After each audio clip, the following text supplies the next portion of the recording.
Mouli Khan, c'est un Sénégalais, avant tout. C'est un Sénégalais, un arsofien. Et il est né à Pikine, dans la banlieue de Dakar.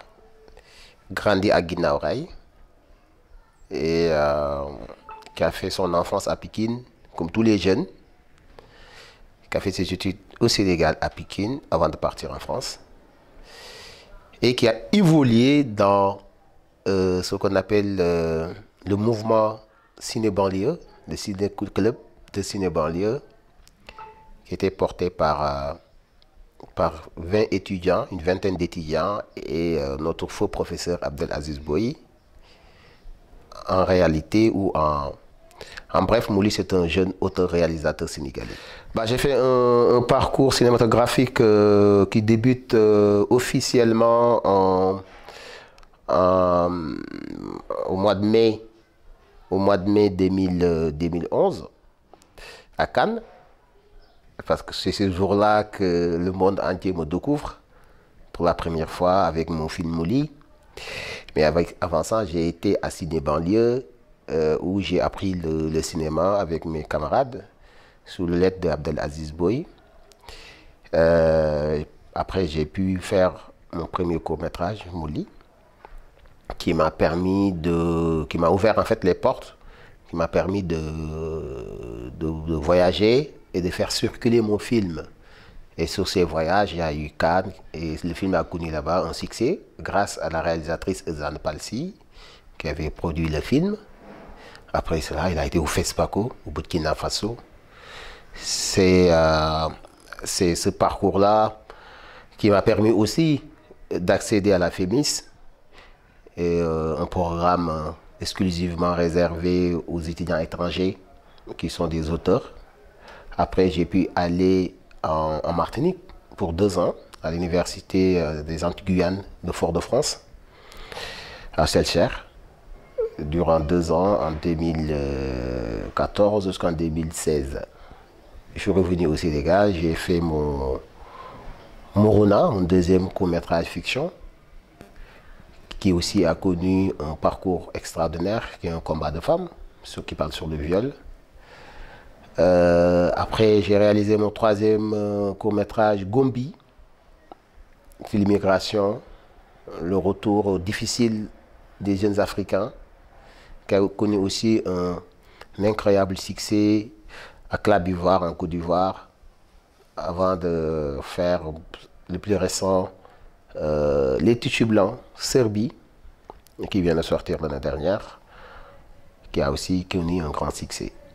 Du coup, mon parcours professionnel cinématographique débute en 2011 à Cannes, mais j'ai intégré l'école cinématographique depuis 2008 avec mon professeur Abdelaziz Boye. Avant, je n'avais pas les techniques du cinéma. J'écrivais parce que j'étais passionné de l'image, je voulais faire des films.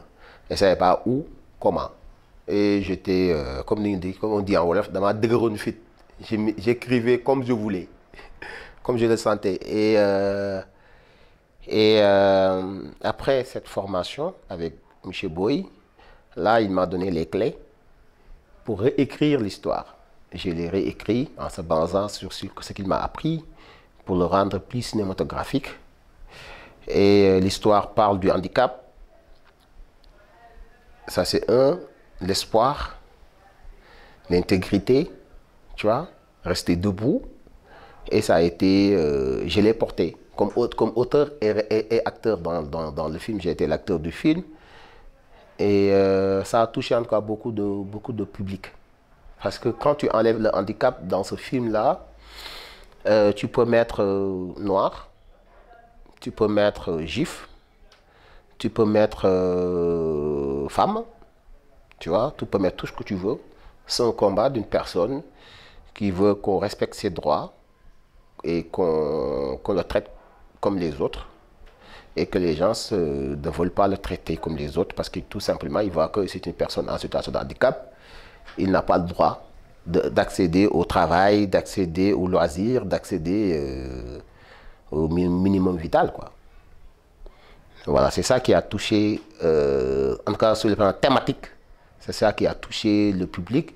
Il y a eu aussi, comme je venais de sortir de l'école, ciné-banlieue, j'ai mis le paquet. Tout ce que je savais comme symbole, comme métaphore, comme ellipse, ça dure 20 minutes, mais c'est 20 minutes d'émotion. Et tu penses que ça a duré 5 minutes. Moi, je suis en situation de handicap. En tournant le film, j'avais les béquilles. Et les béquilles représentaient un symbole dans le film. Parce que quand vous regardez les films, à un moment donné, j'ai attaché les béquilles sur l'arbre. Parce que je disais là-bas que c'est pas les béquilles, les béquilles, ça me sert de se déplacer. Les béquilles, c'est pas moi. Ça me sert à se déplacer comme une voiture, comme autre chose. Ce qui est important, c'est ce qui est dans ma tête, ce que j'exprime, ce que je dégage. C'est ça qui est important. Ce que je suis. Et c'est pour cela que j'ai porté les béquilles à Cannes. Avec les béquilles, c'est un message fort pour la population africaine sénégalaise, les personnes, mes frères, mes sœurs en situation de handicap, pour leur dire, avec vos béquilles, vous pouvez traverser le monde entier. Il ne faut pas avoir des béquilles ou bien s'asseoir une chaise roulante pour dire que j'ai des limites. Non. Moi, avec mes béquilles, j'ai quitté Pikine, Guinaw Rail, jusqu'à Cannes.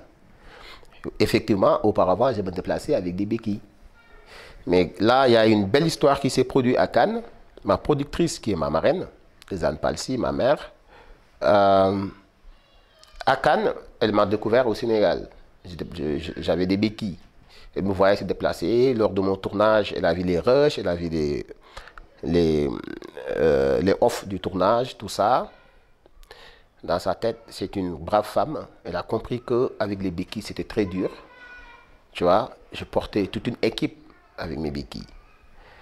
Comme je suis un technicien, je suis un réalisateur, pour me déplacer facilement, les béquilles étaient importants.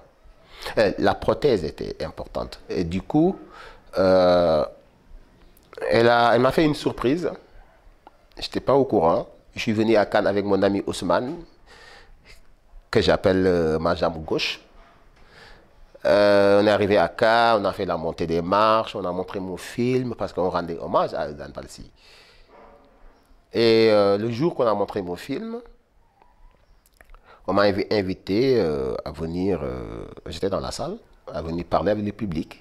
Et là, on fait monter plusieurs personnalités, notamment l'ancien ministre de la Culture de France, M. Mitterrand, le directeur du Festival de Cannes, Thierry Frémaux, la réalisatrice Zane Palsy, et deux autres messieurs, qui, l'un est un médecin orthopédiste, et l'autre, il y a un médecin généraliste, je crois, ou un autre orthopédiste. Ils étaient deux médecins en droit. Et là, ils m'annoncent qu'ils vont m'offrir une prothèse. Et c'est pour cela, vous avez vu la montée des marches, j'avais des béquilles. Mais après, par la suite, il y a une belle histoire qui s'est produite.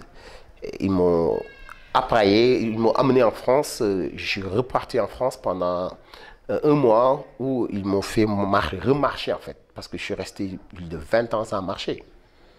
Il fallait réapprendre à marcher avec une prothèse. Et ça, c'est une femme qui l'a fait. Et c'est une occasion pour moi de remercier toutes les personnes, mon directeur de la photo, Romain de Boniek, Madame Jacqueline et Chantal, des personnes que je ne connaissais pas. On ne vient pas de même pays ou de même famille, mais qui m'ont soutenu comme ça. Et ça, je les rends hommage. C'est pour cela maintenant, je me déplace depuis lors, je me déplace avec une prothèse. Mais il m'arrive souvent d'enlever la prothèse et de prendre les béquilles. C'est une très belle histoire et ça, c'est la force de l'image, du cinéma. Il n'y a pas d'hasard. En 2010, on s'est rencontrés au Sénégal, cette productrice, ma marraine Zane Palsy, lors du Festival mondial des arts nègres. C'était notre première rencontre. En 2019, 9 ans plus tard, elle préside le jury du festival Dakarcourt, dont je suis le président. Par le festival de Dakarcourt, en fait, c'était un besoin que les gens sentaient en fait au Sénégal qu'on est un pays de cinéma et qu'on n'a pas une rencontre de cinéma pour honorer notre cinéma.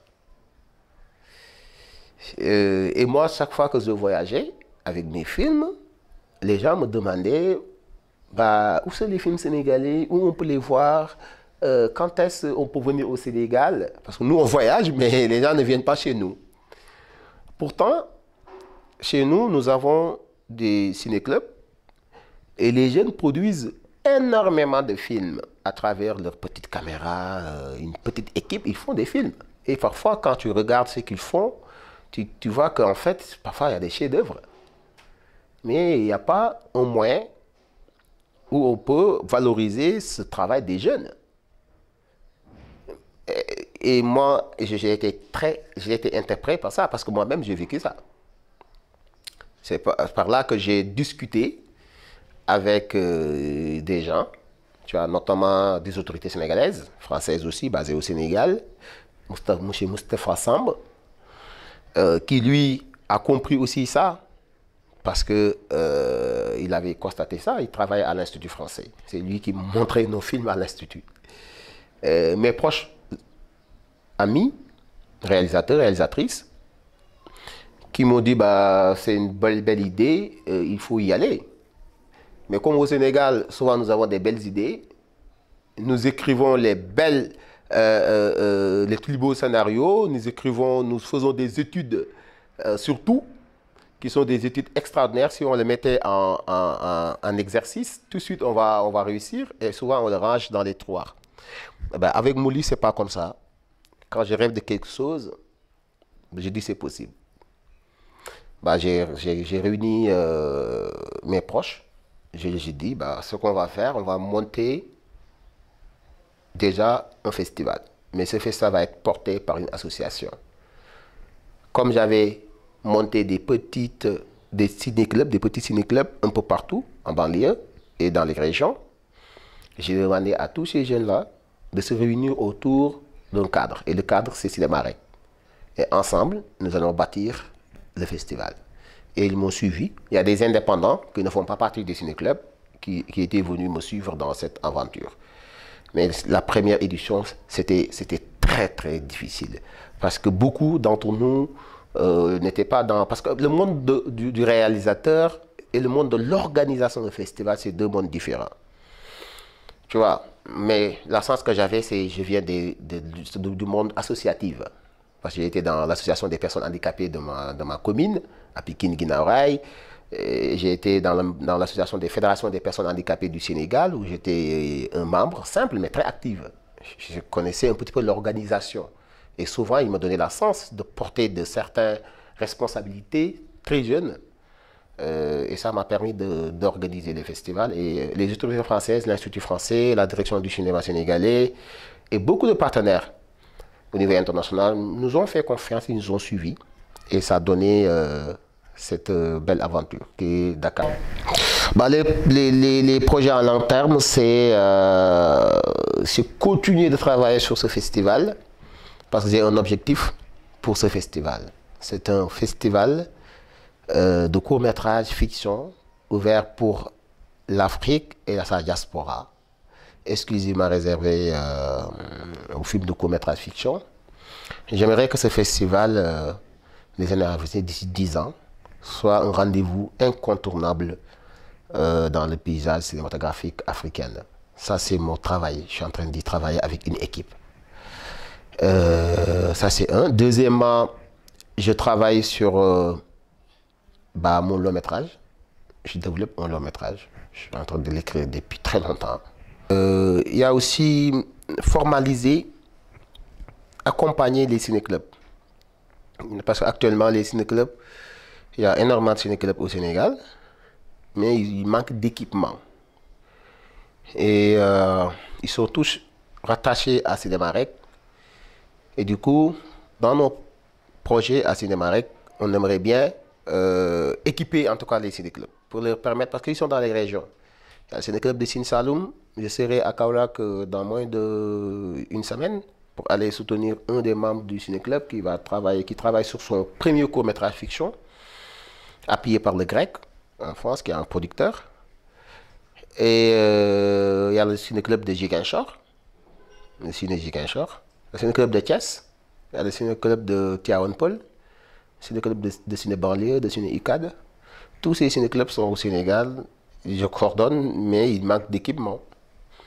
Et du coup, il est fondamental de les accompagner pour avoir des équipements, pouvoir produire des films sur place.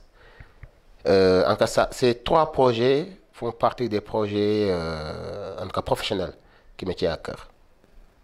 Voilà. Si j'ai des messages à faire passer, le premier, c'est de dire aux jeunes de mon pays que l'avenir du Sénégal, de l'Afrique, repose sur nous, jeunes Africains. Et il est fondamental que nous arrivons à nous unir autour de l'essentiel et de travailler. Ça, c'est un. Même s'il manque des moyens, ça on le voit partout, continuons de s'organiser. Maintenant, l'État. Le deuxième point, c'est l'État. L'État doit accompagner sa population. Une population qui est une population très jeune. C'est pour cela que j'invite l'État sénégalais, les États africains, d'accompagner leur jeunesse. Parce que si l'Europe, les États-Unis se sont développés, c'est grâce à leur peuple. Et notre peuple, c'est la jeunesse. Voilà, c'est ce message-là que j'ai à donner à mes frères et sœurs jeunes et à l'État sénégalais. Inch'Allah. C'est pour cela que je remercie ma famille, ma mère qui a tout fait pour moi, mes frères, mes sœurs, mes parents, mais sans oublier ma famille cinématographique qui est Cinémarec et Ciné Banlieue. Voilà.